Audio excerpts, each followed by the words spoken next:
Il n'y a pas meilleure manière de démarrer un tournoi d'envergure comme le CHAN que par une victoire. Ça augmente le coefficient de confiance et puis ça vous permet de lancer idéalement votre campagne. Et ça permet au coach également de prouver qu'il est capable de mener une campagne victorieuse parce qu'il a sa première expérience à la tête du Sili national local, même s'il revendique un passé légitime avec les autres catégories du Sili, les cadets, les juniors, les espoirs. Aujourd'hui, il est à la tête du Sili local. Et en face, il avait une équipe expérimentée qui a sa 5e participation, avec un coach qui est une figure très respectée, emblématique du football nigérien, qui est un fin technicien qui a réussi à démystifier cette compétition. Depuis 10 ans, il exerce en tant que coach. Il a des internationaux dans ses rangs. Vous avez le portier qui est international et puis titulaire indiscutable de l'équipe première du Niger.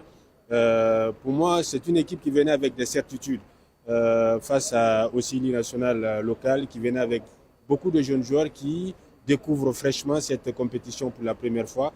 Mais le foot, c'est également cette capacité-là à déjouer les statistiques, à faire mentir les pronostics, et c'est ce que l'équipe a fait.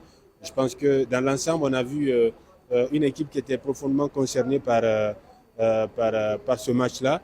Même si en première période, c'était un peu brouillon, notamment avec Abakar Bachir justement, qui était un tout petit peu brouillon, surtout dans ses derniers gestes, dans ses choix.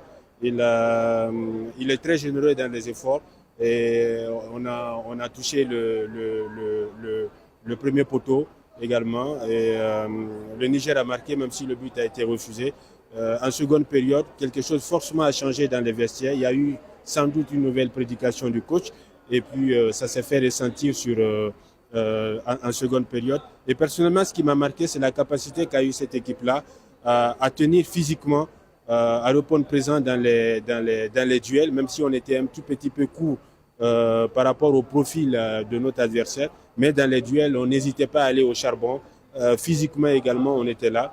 Ça prouve que physiquement, le temps de préparation conséquent que nous avons eu, ça va payer. Maintenant, il faut être modeste et puis très humble quand il y a une victoire, redescendre sur terre le plus vite que possible parce que devant, on a des montagnes qui vont se dresser sur notre chemin.